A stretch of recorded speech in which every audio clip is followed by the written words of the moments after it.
The cameras have stopped rolling on the Summer I Turned Pretty Prime Video series, but the real drama is just getting started. What you're about to discover will completely shatter how you watch this Amazon Prime show forever. Behind those perfect Belly and Conrad moments, those Jenny Han interviews, and every single Summer I Turned Pretty cast interview you've seen, there's been a political war brewing so intense that co-stars are literally avoiding each other at their own premieres.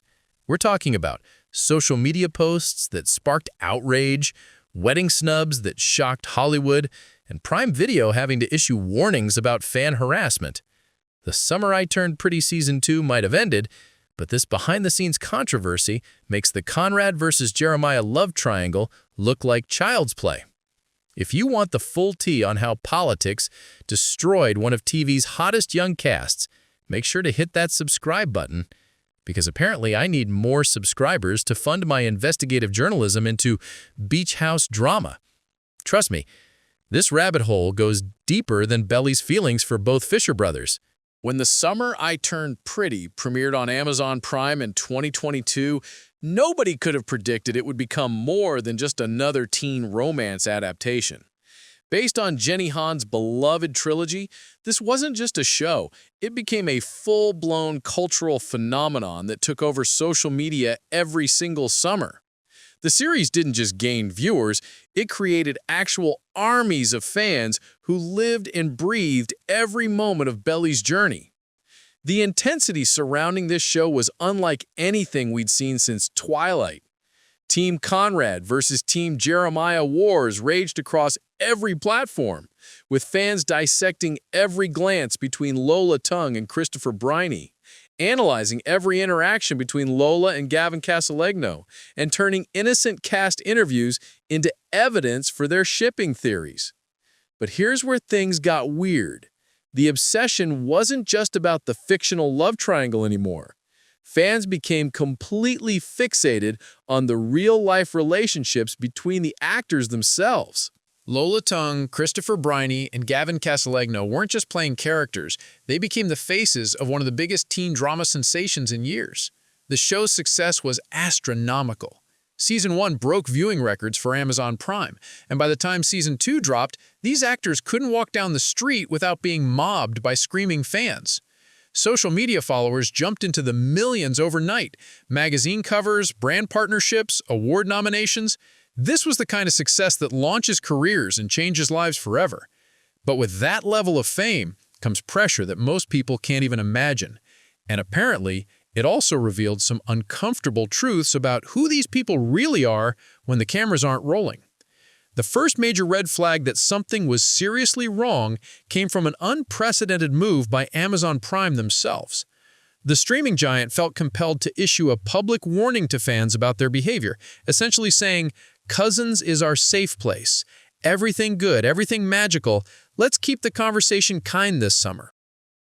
But then it got serious. They implemented a zero-tolerance policy for hate speech, bullying, harassment, and doxing. Think about that for a second. When has a major streaming platform ever had to basically threaten to ban viewers for how they talk about a teen romance show?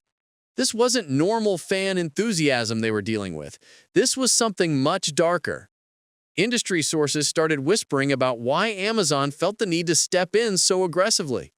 People close to the production revealed that the cast had been receiving an unusual amount of targeted harassment, but not from random internet trolls. The harassment was coming from within different factions of their own fan base, and it was getting intensely personal. Fans had started connecting dots between the actors' real-life political views and their on-screen chemistry, and the results were explosive. The moment that really exposed just how fractured this cast had become should have been a celebration. Gavin Casalegno got married during the break between seasons, which should have been a joyous occasion shared with his TV family. Instead, it became the smoking gun that proved these actors couldn't stand each other. Not a single cast member attended the wedding. Not Christopher Briney, not Lola Tung, not Sean Kaufman, who plays Belly's brother Steven, not even Jenny Han, the creator and executive producer of the entire show. Now, Actors missing a coworker's wedding isn't automatically scandalous. People have scheduling conflicts, other commitments, personal reasons for not attending events. But when literally every single person from your work family skips your wedding, and then fans start posting side-by-side comparisons with other TV show casts who treat each other like actual family, it starts painting a very different picture. The internet detectives went into overdrive. They pulled up photos from other young adult show weddings where entire casts showed up to support each other. The Outer Banks cast, Stranger Things actors, even reality TV stars typically rally around their co-stars' major life events. But the Summer I Turned Pretty cast? Complete radio silence. No Instagram stories congratulating the happy couple, no behind-the-scenes photos, no acknowledgement that this major milestone in their colleague's life had even happened. It was like Gavin's wedding existed in a parallel universe that none of his co-stars inhabited. The contrast became even more stark when fans compared it to how these same actors interact with other people in their lives. They'll post about random crew members, share stories about meeting fans, celebrate each other's professional achievements. But a wedding? Crickets. Then came the interviews that made everything impossible to ignore. During the Season 3 press tour, fans started noticing something was seriously off about the group dynamic. These weren't the usual awkward moments you might expect from young actors still learning how to handle media attention. This was something much more uncomfortable to watch, like watching a family dinner where everyone's pretending the massive fight from last night never happened. The moment that really opened everyone's eyes happened during what was supposed to be a fun, lighthearted lie detector interview, when Lola Tung was asked directly if she thought she and Gavin would have been friends in high school. Her response was so diplomatically brutal that it went viral for all the wrong reasons. I think we would have been like, hey, in the hallway, you know? Yeah, but like different interests, different classes, different majors, you know? Body language experts on TikTok had an absolute field day with this clip. They pointed out how Lola's entire posture changed when talking about Gavin. The way she looked everywhere except at him. How she chose her words so carefully that it was obvious she was trying not to say what she really felt. The pause before she answered. The forced smile that didn't reach her eyes.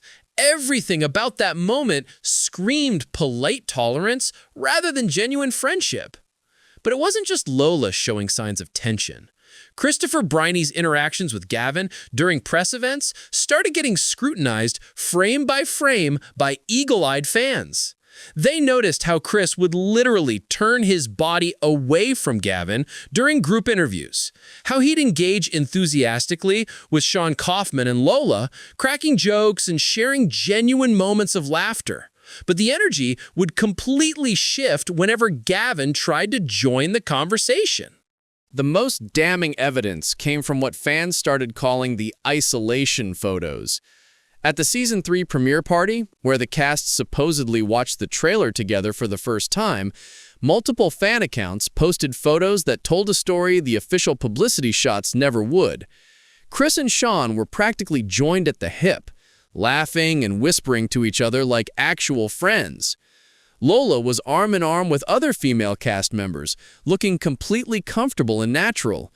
And then there was Gavin, standing slightly apart from everyone else, trying to look like he belonged, but clearly not included in any of the intimate conversations happening around him. All right, we're about to dive into the juiciest part of this whole mess, so if you haven't subscribed yet, now's your chance, because this drama is honestly better than anything the writers could have come up with for the show. Hit that subscribe button, and let's get into the political controversy that split this cast right down the middle. The reason for all this tension finally started making sense when fans dug deeper into Gavin Casaleggio's social media activity. What they discovered was a pattern of behavior that directly contradicted the values of a show created by a woman, starring a strong female protagonist, and beloved by a predominantly young, progressive fan base. The controversy started when eagle-eyed fans discovered that Gavin had liked a post that read, "When you find out she's unvaccinated, not a feminist, loves the Lord, and aspires to be a wife, mother, and homemaker." The post featured a meme of a man looking enthusiastic, and it was shared by an account called Masculine Revival. For fans of a show that's literally about female empowerment and a girl choosing her own path in life, this felt like a direct slap in the face. But that was just the tip of the iceberg. Deeper investigation revealed that Gavin was following some seriously controversial figures on social media. We're talking about Marjorie Taylor Greene, the Republican congresswoman known for spreading conspiracy theories. Libs of TikTok, an account that specifically targets and harasses LGBTQ+ individuals and educators. And perhaps most shocking of all, Andrew Tate, the infamous influencer who's been banned from multiple platforms for his misogynistic views and is currently facing serious legal charges in Romania. The pattern became impossible to ignore when fans discovered more liked posts, anti-vaccination content that promoted dangerous health misinformation, pro-Israel posts during the height of the Gaza conflict that many found tone-deaf given the massive civilian casualties, videos from Jordan Peterson that contained transphobic remarks. Each discovery felt like another confirmation that Gavin's personal beliefs were fundamentally at odds with everything the Summer I Turned Pretty supposedly represented. When you contrast this with his co-star's social media presence, the divide becomes even more stark. Christopher Briney's Instagram shows support for progressive causes, environmental activism, and social justice issues. Lola Tung shares content supporting women's rights and LGBTQ+ equality. Sean Kaufman's activity aligns with typical Gen Z liberal values. And then there was Gavin, apparently supporting figures and ideas that were diametrically opposed to his co-star's public positions. When the backlash started gaining serious momentum, Gavin tried to do damage control. He claimed that someone else had access to his account and was liking posts without his knowledge. He said he didn't even have Instagram on his phone most days and thanked fans for bringing it to his attention. But the explanation fell flat for several reasons that even his most devoted fans couldn't ignore. First, the pattern of activity was too consistent and too specific to his apparent interests. This wasn't someone randomly liking cat videos and political content. It was a curated selection of posts that all aligned with a particular worldview. Second, this wasn't just one or two random likes that could be explained away as mistakes. This was an extensive history of engaging with controversial content over a long period of time. And third, his explanation only came after he got caught, not as a proactive clarification. Industry insiders started sharing details about how this political divide was affecting the workplace atmosphere. Sources revealed that the tension wasn't just about having different political opinions. Plenty of actors worked together despite disagreeing on politics. This was about fundamental differences in values that made it difficult for the cast to connect on any personal level. When you're spending months filming together, living in close quarters, sharing intimate scenes, and expected to create believable chemistry on screen, having such vastly different worldviews creates real problems. It's one thing to disagree about tax policy, but when one person's social media activity suggests they don't believe in the fundamental humanity and rights of groups that their co-stars belong to or support, that creates an insurmountable barrier. The situation became even more complicated when fans started connecting the dots between the actors' personal relationships and their on-screen performances. Team Conrad fans began claiming that Chris and Lola's obvious real-life friendship translated to better chemistry in their romantic scenes. Meanwhile, Team Jeremiah supporters felt that Gavin's apparent isolation from the group was affecting his ability to sell the love triangle effectively. Behind-the-scenes sources started sharing more details about how these tensions played out during filming. Apparently, the cast had naturally split into different social groups during their downtime. Chris, Sean, and Lola would often hang out together, going to dinners, exploring the filming locations, and genuinely enjoying each other's company. They'd post Instagram stories from their adventures, share inside jokes and interviews, and clearly had developed real friendships beyond their professional obligations. Gavin, meanwhile, was more likely to keep to himself or spend time with crew members and local people he'd met. While there's nothing inherently wrong with being more private or introverted, the stark contrast with how the other cast members bonded became increasingly obvious as the series progressed. The professional consequences of this drama started becoming apparent as the actors began booking their next projects. Christopher Briney landed a role in the new Mean Girls movie and had several other high-profile opportunities lined up.